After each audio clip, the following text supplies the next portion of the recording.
اعوذ باللہ من الشیطان الرجیم بسم اللہ الرحمن الرحیم وما تفرقوا الا من بعد ما جاءهم العلم بغیا بینہم، اور انہوں نے تفرقہ نہیں کیا اور یہ نہیں تقسیم ہوئے مگر اس کے بعد کہ ان کے پاس علم آ چکا تھا۔ اب یہ جو اقامت دین کا دعوت لے کر حضور کھڑے ہوئے تو ایک تو ان کے مخاطبین مشرک تھے، فرمایا کہ اے مشرک، اے نبی صلی اللہ علیہ وسلم، یہ مشرکین کے لیے تو ہے ہی بہت مشکل بات کہ آپ کی بات کو قبول کر سکے۔ کبر علی المشرکین ما تدعوہم الیہ، تو بہت بعید ہے اس سے۔ البتہ آپ کو اگر یہ خیال ہو کہ یہ اہل کتاب جو ہیں یہ تو واقف ہیں اللہ سے، کتاب سے، تورات سے، انجیل سے، اور یہ تو قیامت کو بھی مانتے ہیں، فرشتوں کو مانتے ہیں، سب کچھ مانتے ہیں، یہ تو آسانی سے مان لیں گے، یہ بھی امید نہ رکھیے آپ۔ یہاں حضور کو بتایا جا رہا ہے کہ آپ ایسی توقعات نہ رکھیں، اس لیے کہ ان لوگوں نے تفرقہ ڈالا ہے جبکہ ان کے پاس حق آ چکا تھا۔ کس لیے؟ وما تفرقوا الا من بعد ما جاءهم العلم بغیا بینہم، یہ آپس میں زدم زدہ ہے، آپس میں کون اوپر اور کون نیچے کی بحث میں یہ پڑے ہوئے ہیں، تو یہ آپ کو کیسے اوپر مان لیں گے؟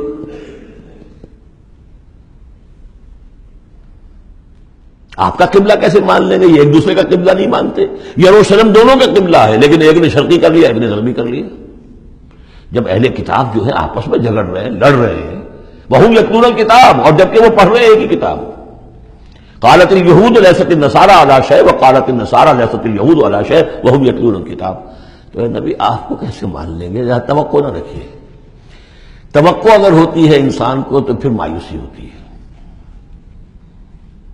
Be prepared for the worst, پھر جو اللہ کی طرف سے آ گیا اس کے اوپر شکر ادا کیے، امید نہ رکھیے۔ امید زیادہ رکھیں گے تو جلدی مایوس ہو جائیں گے، تھک جائیں گے۔ کبر علی المشرکین، اب یہ دیکھیے اقامت دین کی جد و جہد اتنی مشکل شے ہے کہ حضور سے کہا جا رہا ہے کہ آپ جلدی کامیابی کی توقع نہ رکھیں۔ مشرکین کے لیے تو خیر یہ بہت بھاری ہے ہی، ان اہل کتاب سے بھی کوئی توقع نہ رکھیے۔ وما تفرقوا الا من بعد ما جاءهم العلم بغیا بینہم ولولا کلمۃ سبقت من ربک الی اجل مسمى، اور اگر وہ بات پہلے ہی سے تیرے رب کی جانب سے طے نہ ہو چکی ہوتی کہ ان کے لیے ایک اجل مسمى، ایک معین وقت ہے، لقضی بینہم، ان کے جو اختلافات ہیں ان کے فیصلے ابھی چکا دیے جاتے۔ وَإِنَّ الَّذِينَ أُورِثُوا الْكِتَابَ مِن بَعْدِهِمْ، اور جو لوگ کتاب کے وارث ہوئے ہیں ان کے بعد، لَفِي شَكٍّ مِّنْهُ مُرِيبٍ، وہ دھوکے میں پڑے ہوئے ہیں، شکوک و شبہات میں مبتلا ہو گئے ہیں۔ جب اللہ تعالیٰ کسی امت کو کتاب دیتا ہے اور اس امت کے اندر جو ہے پھر وہاں کے نوجوان فرض کیجئے تیسری چوتھی پانچویں نسل میں آ کر دیکھتے ہیں کہ جو اس کتاب کے عالم ہیں، پڑھنے پڑھانے والے ہیں، آپس میں دست و گریبان ہیں، لڑ رہے ہیں، ان کی زندگیوں کو بھی ہم دیکھتے ہیں تو وہ بھی اسی طرح کے دنیا دار ہیں جیسے ہم ہیں، تو ان کا اعتماد کتاب پر سے اٹھ جاتا ہے کہ ہم نے تو یہ کتاب پڑھی نہیں، انہوں نے تو پڑھی ہوئی ہے، یہ تو اس کتاب کو پیے ہوئے ہیں، اور پھر ان کا کردار یہ ہے۔ تو کیا ہے اس کتاب میں؟ پھر ذرا نوٹ کیجئے اس کو۔ وَإِنَّ الَّذِينَ أُورِثُوا الْكِتَابَ مِن بَعْدِهِمْ لَفِي شَكٍّ مِّنْهُ مُرِيبٍ، ان کے اندر شکوک و شبہات، وہم پیدا ہو جاتے۔ فَلِذَٰلِكَ فَادْعُ، فَلِذَٰلِكَ فَادْعُ، تو اے نبی آپ اسی کی دعوت دیتے رہیے، دیتے رہیے۔ ذالکہ کا اشارہ کدھر ہوگا؟ ان اقیم الدین، اقامت دین کی دعوت دیتے رہیے، دیتے رہیے۔ وَاسْتَقِمْ كَمَا أُمِرْتَ، آپ کو اقامت دین کا حکم دیا گیا ہے، دین کو غالب کرنے کی جد و جہد کے لیے آپ کو بھیجا گیا ہے، آپ اسی پر جمے رہیے۔ Never settle for any thing لیس، یہ تو چاہیں گے کمپرومائز کرنا، وَدُّوا لَوْ تُدْهِنُوا فَيُدْهِنُونَ، یہ کافر تو چاہیں گے کہ آپ ذرا نرم پڑے تو وہ بھی نرم پڑ جائیں، لیکن آپ نہیں، آپ کھڑے رہے۔ الحق من ربکم، سورہ کہف میں ہم پڑھ چکے ہیں، الحق من ربکم فمن شاء فلیؤمن ومن شاء فلیکفر، یہ حق ہے تمہارے رب کی طرف سے، جو چاہے پورے پر ایمان لائے، جو چاہے چھوڑ دے، دفع ہو جائے۔ اللہ کو تمہاری ضرورت نہیں ہے، تمہیں اللہ کی ضرورت ہے۔ فَلِذَٰلِكَ فَادْعُ وَاسْتَقِمْ كَمَا أُمِرْتَ وَلَا تَتَّبِعْ أَهْوَاءَهُمْ، ان کی خواہشات کی پیروی نہ کیجیے۔ یہی بات ہے جو پھر آگے سورہ بقرہ میں آئی۔ آگے اس لیے کہہ رہا ہوں کہ نازل تو بعد میں ہوگی نا، ابھی 5-6 سال کے بعد نازل ہوگی سورہ بقرہ۔ لن ترضى عنك اليهود ولا النصارى حتى تتبع ملتهم، اے نبی یہودی اور نصرانی آپ سے راضی نہیں ہوں گے جب تک کہ آپ ان کی پیروی نہ کریں۔ وہ تو کہیں گے ہمارے پیچھے چلو، ہماری گدیاں ہیں، ہماری خانقاہیں چلی آ رہی ہیں، ہمارے مدرسے ہیں، ہمارے یہاں پہ یہ جو ہے مسندیں ہیں ہمارے پیچھے چلو، ہم تمہارے پیچھے کیوں چلیں؟ بڑی اہم ہے یہ تین آیتیں، بڑی اہم ہے، بڑی اہم ہے۔ شرع لکم من الدین سے شروع ہو کر اور یہ 15ویں آیت، ان فلذلک فادع واستقم کما امرت ولا تتبع اهواءهم وقل آمنت بما انزل اللہ من کتاب، اور کہہ دیجئے کہ میرا ایمان تو ہے اس کتاب پر جو اللہ نے نازل کی ہے۔ یہ گویا کہ خلاصہ آ گیا یہ سورہ حامیم سجدہ کا، وہ کتاب 6 دفعہ جو کتاب کا ذکر اس میں آیا ہے۔ اس کی دعوت ہے تو اس کتاب کے ذریعے سے، استقامت ہے تو اس کتاب کو پڑھنے سے استقامت ہوگی۔ اتل ما اوحی الیک من کتاب ربک واقم الصلاۃ ان الصلاۃ تنہی عن الفحشاء والمنکر وَأُمِرْتُ لِأَعْدِلَ بَيْنَكُمْ، اور کہہ دیجئے مجھے حکم ہوا ہے تمہارے مابین عدل قائم کروں۔ تم مجھے کوئی واعظ نہ سمجھو، واعظ گو، واعظ قصہ گو، واعظ کہنے کے لیے آئے، اچھی باتیں کہیں، لوگ بھی گردن جھکا کے سن لیتے ہیں، یہ بھی واعظ کہہ کے چلے جائیں گے، کچھ خدمت کر دیں گے ان کی، اللہ اللہ خیر صلی اللہ، ایک محفل ہم نے منعقد کر لی، ثواب ہو گیا۔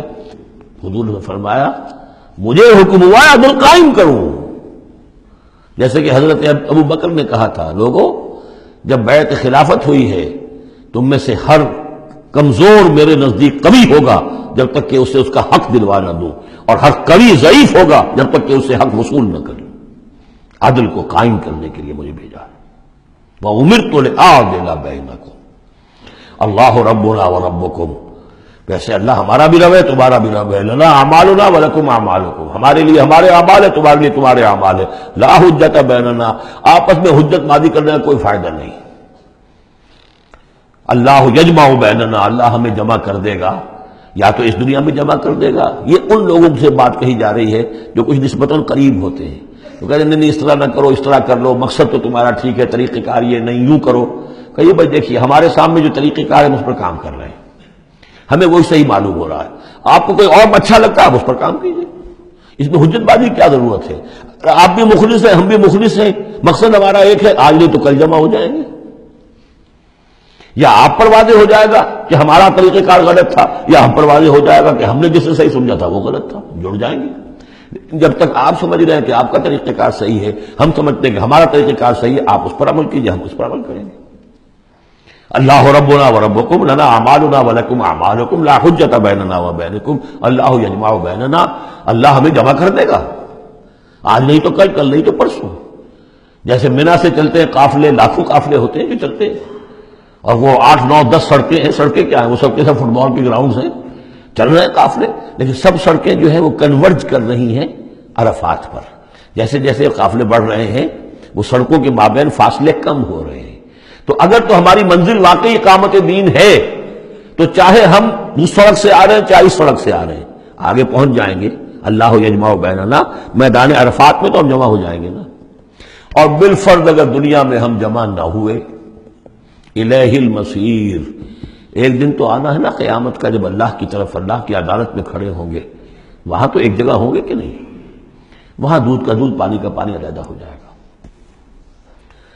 والذین یحاجون فی اللہ من بعد ما استجیب لہ حجتہم داحضۃ عند ربہم، اور وہ لوگ جو اللہ کے بارے میں حجت بازی ہی میں لگے رہے اس کے بعد بھی کہ بہت سے لوگوں نے اس کی دعوت پر لبیک کہہ دی ہے، یعنی السابقون الاولون میدان میں آ گئے ہیں، اور اب تو انتظار ہے کہ والذین تبعوہم بإحسان، اب لوگ آئیں، جوق در جوق آئیں، فوج در فوج آئیں، لیکن جو لوگ اب بھی کھڑے ہوئے حجت بازی کر رہے ہیں، حجتہم داحضۃ عند ربہم، ان کی حجت بازی ان کے رب کے نزدیک بالکل پسپا ہے، پادر ہوا ہے، اس کی کوئی حیثیت ہی نہیں۔